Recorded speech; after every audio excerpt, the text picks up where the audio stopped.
Hey guys, welcome back to I'm Just a Fan.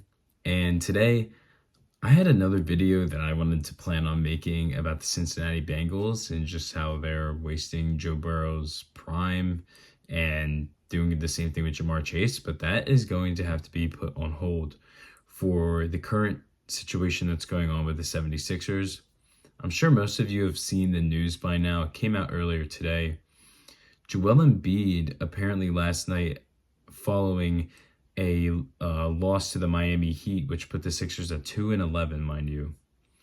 Tyrese Maxey apparently challenged the big man and pretty much called him out in front of everyone to address the elephant in the room, which was the fact that Joel Embiid shows up to, and this is by the quote, shows up to everything late. When I saw this news today, I pretty much just kind of reacted like most people do. It's just, pure disappointment. That's just kind of how I felt. I feel like there's been this energy that's been slowly building, I would say, the last year to year and a half with the Sixers, specifically Joel Embiid. And I felt like a lot of it came to a breaking point today. When we go back the last couple of years, yes, Embiid was dealing with a lot of stuff. He was battling. But I felt like after Embiid, and it's not all in Embiid, obviously, but after he no-showed in the Celtics game where he didn't show up in Game 7, it just really hurt his relationship with the fans and how he was really viewed going forward, because that was really his moment, and Game 6 as well, to really say, hey, I'm better than this. I, will take you to the ECF. And instead of doing that, he did what he does best and no shows in the playoffs. I don't have the stats, but I just know he didn't play very good that day. And even then, I was still in a mixed spot because Embiid's been my guy. Embiid's been my favorite NBA player since I've watched basketball, which is, I really started watching basketball in 2016, but I've been watching since about 2014, I would say, 2015. And it's just, that day for me personally I wasn't off the Embiid train, but it was really the moment where I was like, wow, I don't know if the Sixers can win a championship with this guy. I just don't know if they can. So that happened that year, and then eventually as time continued to progress, last year happened. Again, the team, it's not that Embiid necessarily played awful. It's more just the fact that he was, again, banged up. He was banged up after having a phenomenal start to the season again. Got hurt in, I think, about February or January, and then that was about it. He came back, but it just wasn't enough to help Tyrese Maxey defeat the New York Knicks. They lost in 6. I think the last wrinkle to this entire portion that has resulted in the current standing of his relationship with the fans was the summer. Now, I have two split opinions on this. Number one, I'm always going to support a player going to play in the Olympics. It's something that happens every 4 years, and specifically for Embiid's situation, the guy came to America. He didn't grow up here, and he really wanted to represent this country. And again, that's an opportunity that I know if I was in his shoes, it would be very hard to turn down. You get to say you're a gold medalist. If you win it, you get to play with the best players in the league. LeBron James, Anthony Davis, Steph Curry, all these guys, Jason Tatum, regardless. So yeah, he gets to play with all those great players, and I totally understand that. But where it comes into the point where Sixers fans had the right to be concerned, because in a way we're really paying this salary, was the fact that, again, he was hurt. He was playing hurt in the playoffs. And by going to play in the Olympics, it all but guaranteed that he realistically wasn't going to be fully healthy. Excuse me. He wasn't going to be fully healthy heading into the season. And that's what we got. And again, it's just a little frustrating because on one side, I understand it. I support it. I would do the same thing if I was in his shoes.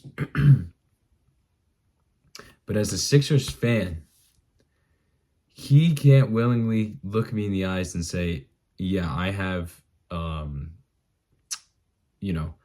to think of how to put this into words.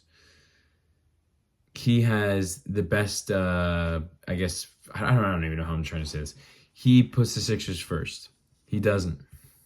He just didn't this year. If he did, he would have rested all 6 months and would have said, oh, I'm going to come back as healthy as possible for the opening day. I'm going to be healed up. I'm going to be, well conditioned. I'm going to be ready. But instead, we've been getting a limpering Embiid, a guy they're not playing every night, a guy that's only played, I think, 3 to 4 games now. And we're now in the current situation we are. Now, again, treading back to all this stuff, Maxey calls him out. And this stuff, again, is just embarrassing to see as a Sixers fan. And what is so confusing to me as a fan, specifically of this organization, is Embiid. You were with the team for the Ben Simmons years. You saw how much of an asshole that guy was. You saw how much self-awareness he was lacking. And to hear from a guy in his young 20s, when you're pushing, I think you're either 30 or pushing 31, and to hear that you're never on time from him is embarrassing.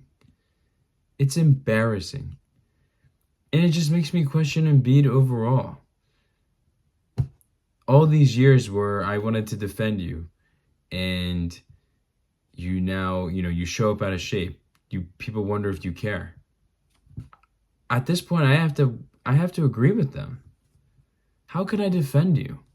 You don't even show up to anything on time. It's the easiest thing to fucking do. It just sends such a bad message to this team, and you wonder why a team has not gotten out of the second round when their leader is constantly not taking accountability and can't even do little things like that right. What do you think that says to the rest of the team? It subconsciously tells them that this guy doesn't give a fuck. He doesn't give a single fuck. Another thing I thought about the report, which was interesting, is that he apparently is confused at times with how the Sixers are running the offenses and how he's being used. And I heard this point today from Broads Media. Shout out to him. How the hell are you confused on the offense? My man, you have been the offense since 2016. I understand the entire offense has not ran through you. There's been other guys, like, again, Ben had to get his. James Harden has had his, his little stint here. He's the system. Maxey's been here. Now you are moving in new pieces. You got Paul George, other vets. But come on, man. You are the one consistent guy here since 2016. And by the way, you've been the best player the entire time. How are you confused on how things are being done? Like, that doesn't process in my brain. It doesn't register in my brain. It doesn't make sense in my brain. And it's just a very unfortunate situation we have ourselves in with this team and just this whole situation. Again, I lost a ton of respect for Embiid today. I don't know how I can respect him. I gained a lot of respect for Tyrese Maxey. This guy is hurt. He's nursing back an injury, and he's still calling out the big dog because that's what leaders do. And I just, I feel better about Maxey going forward, specifically. Not that he was ever, seen as a bad guy, but this is some high character shit right here. And that's stuff I value very, very highly, especially if you're going to be taking the reins for when Embiid does eventually leave. But I think going forward, it's a weird predicament this team's in. At this point, you're not going to be even close to a high seed because you're fucking 2-11. You're not going anywhere. Maybe you get your way in the playoffs, but you probably will. But then again, what? Will be another first round exit? You get to the second round, but you fucking lose. It's been the story of my entire watching career with this team. Again, just I don't know. I don't know if I sound a little redundant here. It's just very disappointing. I love Embiid overall. Will love him as a player, but it's just really starting to get hard at this point to be like, yeah, this guy really gave it his all. This guy really took everything seriously. And again, I said this earlier, it's just so perplexing to me that he's pulling shit like this after Ben Simmons has already been here. Ben Simmons is the case study of what not to be as an NBA player. Now, I'm not saying this is on the Ben Simmons level, but showing up late to shit every time, yeah, it's a little Ben Simmons like. Just frustrating stuff. I don't know where this team goes from here. I still want them to compete, obviously, and I am going to still at some point, remain hopeful. But at the same time, I do have to question, like, where is this going? This guy is hurt a lot. I don't know if I'm ever going to be able to see him play healthy for a majority of his career again. You have an aging vet in Paul George who has been good but not great. You have two young stars now. Again, it's early for McCain, but he's doing pretty solid. And you have Maxey. Do you just choose to blow it up? I don't know. I don't know if that's even possible with these contracts. And speaking of contracts, you signed Embiid to a 3-year deal this summer. Again, you knew about all this shit for the last couple years and you signed him to a 3-year contract? That couldn't at least been a part of the contract? Show up on fucking time? I just don't know, man. It's very, very interesting to see how this is going to play out. And from what I know, Embiid hasn't made any statements since then. I'm curious to see what he says next time. And I don't know if the Sixers play their next game at home, but I'm curious to see how the home fans respond to this because he's losing a lot of people. He's losing a lot of people and a lot of fans that I know that have cared about him for years, and he's losing them. He's starting to lose me. It's just hard. I'm in the middle. Again, I'm starting to, entertain talks of potentially moving him more often now.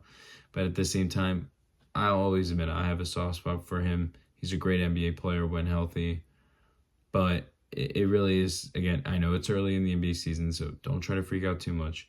But I've been down this road before. I don't want another team that's just going to get to the second round and hit a wall. I've done that for the last 5 to 6 years, every fucking year. I want a team that's actually going to win a championship, or at least is going to compete for one and actually fully compete. Not one that's just, we're the tier under the Celtics. We're the tier under the Raptors. Or a team that's going to underperform like when they play the Atlanta Hawks. I don't know. I'm just frustrated. And overall, I'm disappointed in Joel Embiid. Let me know what your thoughts are down below. If you like this video, feel free to give it a like. If you like this type of content, feel free to subscribe. I've been very active recently on TikTok. Just haven't had the time to record, but I want to keep making these videos. And check out my TikTok. I'll link it down below. If you made it this far in the video, I greatly appreciate it. And I will see you guys on the next one.